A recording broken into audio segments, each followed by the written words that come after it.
Alrighty, boys and girls, so waiting on some parts for this transmission, but you can see I got something in the back there. So some of you guys may have seen this car before, and no, it's not Matt Havel's.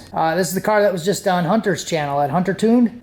This car was originally built in Minnesota, and it came to Wisconsin. Current owner traded an S2000 for this car, and brought it to Hunter's shop to get tuned the other day, and Hunter actually did a video on it.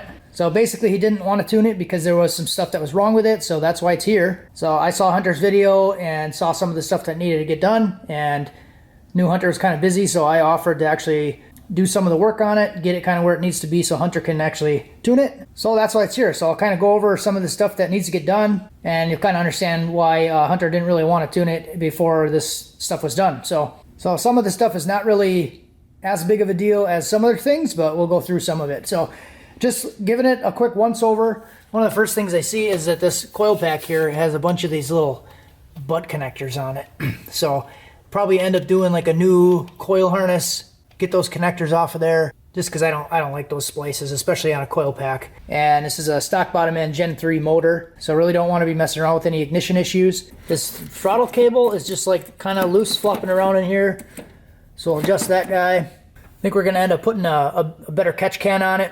This one is just ran from the little fitting on the valve cover and the PCV valve. So those are not very big openings. We want to do like at least a 10 AN, two 10 ANs on it. And it has a really, really tiny breather. This has an in and out on it, so it's probably more of an oil separator that's supposed to have an in and an out using the vacuum source, but it's not set up that way right now. Right now it's just hooked up to the valve covers. It does have a motor plate on it, which, I mean, this is going to be more of like a street car, so I don't really think it needs a motor plate, but probably just leave that the way it is. We got some pretty goofy routing on a few things. So the fuel line comes up and it has two lines coming into the rear, one into each rail. And then this line actually goes down underneath here on the passenger side of the motor, down like underneath the motor plate, back up over to here.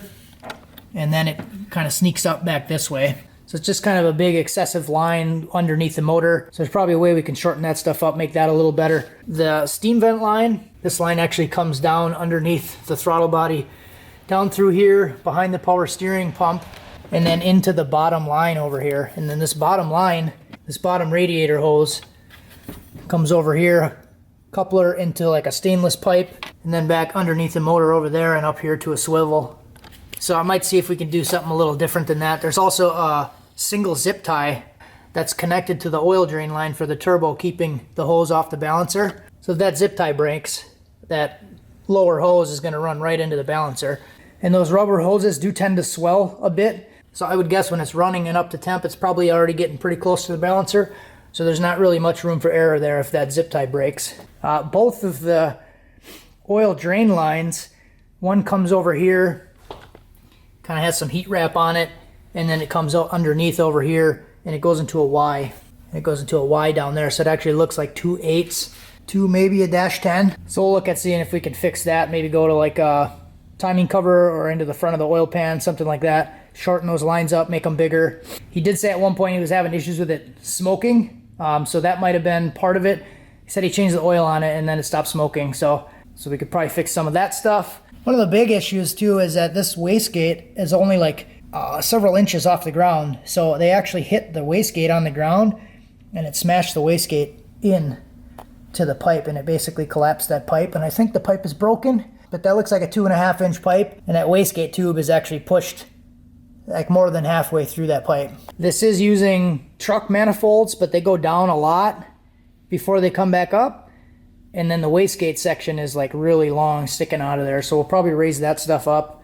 At least get it above the cross member, above where the motor is. Probably put them in a different spot. I know the original builder was probably going for good wastegate priority, but I would sacrifice some priority over, not smashing them on the ground. This wastegate here, the side's all smashed up. The dump goes right into the exhaust. You can see the wastegate's all chewed up because it smashed the ground. So I'll definitely understand why Hunter didn't want to tune it. It wouldn't have made sense anyways because both of the pipes are smashed. So he wouldn't have really got a good result out of it, or at least seen its potential. One other big thing back here too is he was having problems with the battery dying. So you can see it has a jump pack in it. All right, so that's with the kill switch off. And while we were up there talking, I could hear the idle air motor clicking a little bit. And I asked him to show me where the ECU was. Normally the cover's on it, so he probably wouldn't have seen that. but kill switch in the off position, if I key it on, the ECU and the handheld turns on. But now when I key it off, pull the key out, the ECU doesn't shut off.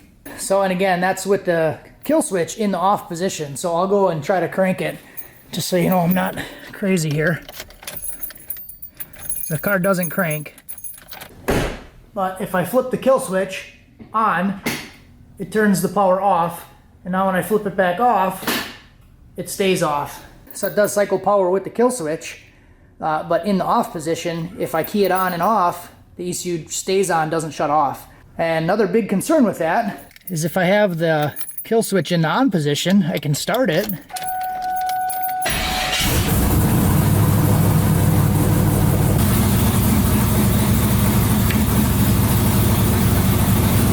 doesn't shut off.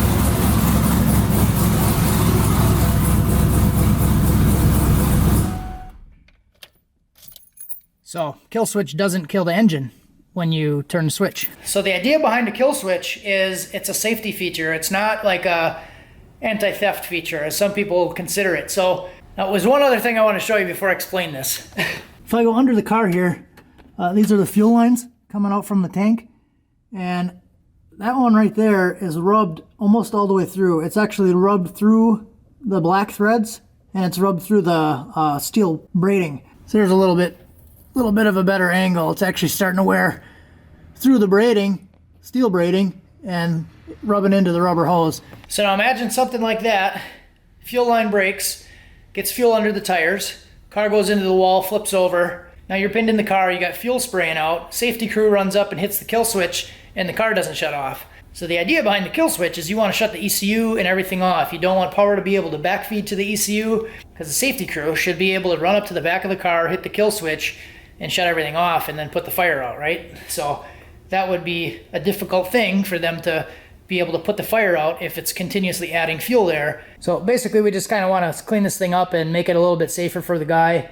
He got it from someone and just wants to drive it. So he's never had an LS before, and basically we just don't want the guy to be stuck with something he's gonna have a bunch of problems with. So I think that's pretty much it. Big thing is like clean up the stuff I showed you in the engine bay. We're gonna reroute some of the wiring, clean some of that up. One thing I didn't show was this power wires right here, and it's only a few inches away from the tire, and it's kind of like wrapped through the suspension. Yeah, we did talk about doing subframe connectors, so we'll do that too. And I think we'll have to figure out what he wants to do with the drive shaft, because it does have a turbo 400 trans in it, but the stick out on that yoke is pretty far. I don't know how long that yoke is. Maybe it's a super long yoke, but it's sticking out pretty far. It's probably like 2.5 inches, so I don't really like that. Angle seems a little goofy, so I'll have to measure that and see what that looks like. But yeah, his goal with this is just have like a streetable car he can take to the track. He did say he was having issues with it throwing the belt, so we'll have to look at that too and see if maybe there's an alignment issue because of the motor plate or something like that. But yeah, that's it for this video.